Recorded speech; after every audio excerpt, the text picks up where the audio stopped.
नमस्ते, क्रिकेटनॉमिक्स में आपका स्वागत है। मैं हूं रोहित। आप मुझे देख भी रहे हैं और सुन भी रहे हैं।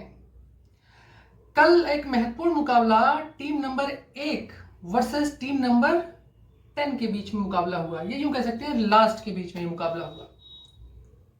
कल के मुकाबले में जो जिस तरह से एसआरएच खेल रही थी उसे देखकर कहीं भी नहीं लग रहा था कि उसके अंदर मोटिवेशन है। मैंने पहले अपनी 2-3 दिन पहले जब वीडियो बनाई थी तो उसमें कहा था कि एसआरएच का खेला खत्म हो चुका है।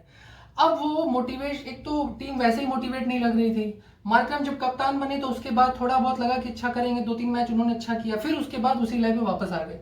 भुवनेश्वर कुमार शुरू में मैच में लय में नहीं थे जब जब शुरू में एसआरएच खेल रही थी। बाद में वो लय में लौटे तब तक टीम बहुत धराशायी हो चुकी थी। अब इस मैच में जो कल का मैच था, कल के मैच में अगर बात करें तो भुवनेश्वर कुमार ने अच्छी बॉलिंग की।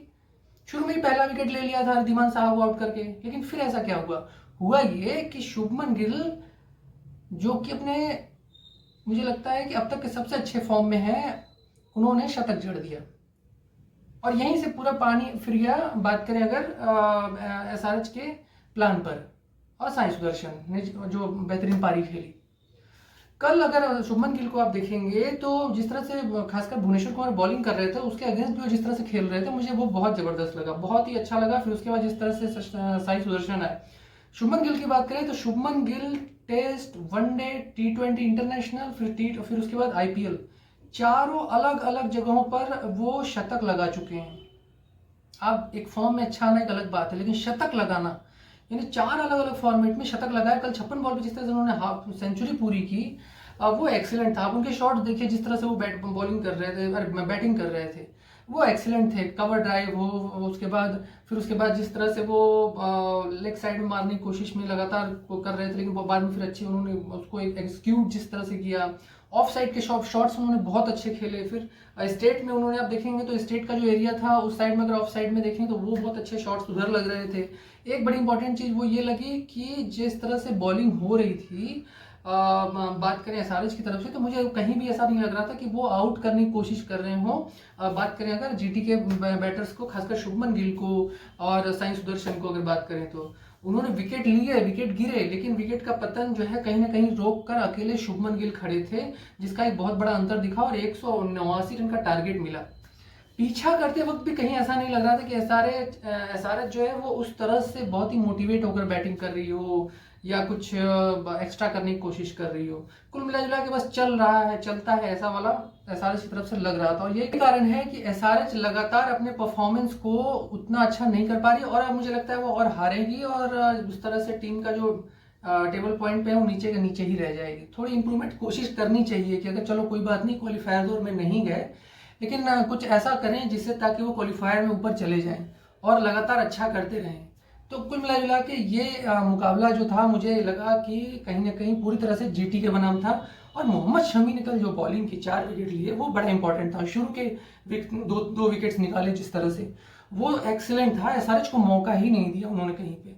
एसआरएच पूरी तरह से बदी हुई लग रही थी। एसआरएच को देखने के बाद ऐसा लग रहा था कि वो पूरी तरह से सिकुड़े हुए नजर आ रहे हैं अगेंस्ट मोहम्मद शमी ने जो माहौल बनाया, उसी का बाद में सभी बॉलर्स ने फायदा उठाया।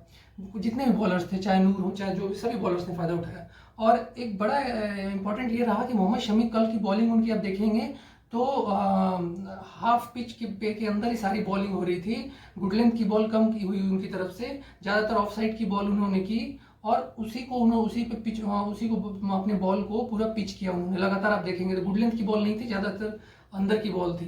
तो वो बड़ा इंपॉर्टेंट था, जिस तरह से उन्होंने एकदम एक्यूरेसी पे बॉल कल उनकी लगातार जा रही थी। हालांकि वो लगातार उसी तरह से बॉलिंग करते हैं, लेकिन कल का देखने लायक था। एक्सीलेंट। अब बैटिंग में शुभमन गिल और बॉलिंग में मोहम्मद शमी, ये 2 इंटरनेशनल क्रिकेटर्स ने कल जो है गुजरात को जिताने में कोई कोर कसर नहीं छोड़ी। और एसआरएच के लिए मुझे लगता है सिर्फ भुवनेश्वर कुमार जो रहे जिन्होंने अच्छा परफॉर्मेंस किया, लेकिन मुझे कल और किसी का बहुत कोई खास लगा नहीं कि जीतने वाला परफॉर्मेंस दे खासकर। तो ये एक इंपॉर्टेंट था। खासकर शुभमन गिल को देखकर अच्छा लगा, क्योंकि आने वाले में भी अगर बात करें 50 ओवर का वर्ल्ड कप आने वाला है, भारत में होगा, उसके लिए शुभमन गिल का जो फॉर्म है वो बड़ा ही इंपॉर्टेंट है। और जिस तरह से वो लगातार अभी वनडे में, फिर जब साल 2023 शुरू हुआ तो उन्होंने वनडे में, फिर उसके बाद टेस्ट में, जिस तरह से फिर T20 में जिस तरह से शतक उन्होंने एक के बाद एक वो जड़ रहे हैं, वो बहुत ही एक्सीलेंट है। और उसके बाद वनडे, क्योंकि आप उनके फॉर्म को देखेंगे तो रेगुलर बेस पे आउट होने के चांस कम दिख रहे हैं। जब एक प्लेयर आउट हो रहा हो फिर उसके बाद अगर वो रन बनाता हो तो फिर लगता है ऐसा कि शायद कुछ वो उसको जीवन दान मिला हो, लेकिन उनको देखकर ऐसा नहीं लग रहा था। तो मुझे लगता है कि कुछ ना कुछ वो अच्छा करने वाले हैं और बड़ा करने वाले हैं। और बात करें अगर 50 ओवर के वर्ल्ड कप में जो भारत का आने वाला है अभी, तो मुझे ये भारत की बहुत अच्छी खुशखबरी है। और एक अच्छी बात यह है कि टेस्ट चैंपियनशिप के लिए भी अच्छी बात है, क्योंकि वहां पे उनके फॉर्म का बहुत बड़ा फायदा मिलने वाला है भारत को। और एक अच्छा मुकाबला भारत अगर जो है टक्कर दे सकती है ऑस्ट्रेलिया को, बात करेंगे टेस्ट चैंपियनशिप के फाइनल में। ये शुभमन गिल के मुझे लगता है कि भारत के लिए बहुत ही शुभ साबित होंगे आने वाले टाइम में, अगर बात करें जो मैचेस होंगे।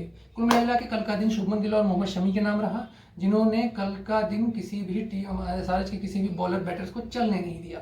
देखते हैं आगे का जीटी किस तरह से खेलती है, लेकिन जीटी वो पहली टीम है जिसने क्वालिफाई कर लिया है आईपीएल में, तो उसके लिए एक सेलिब्रेशन का टाइम है। अब देखते हैं आने वाले टाइम में कौन आती है। मुझे लगता है चेन्नई सुपर किंग्स या एमआई में से कोई आ सकती है, खासकर एमआई पे, चेन्नई सुपर किंग्स पे ज़्यादा नजर है, फिर उसके बाद एमआई पर।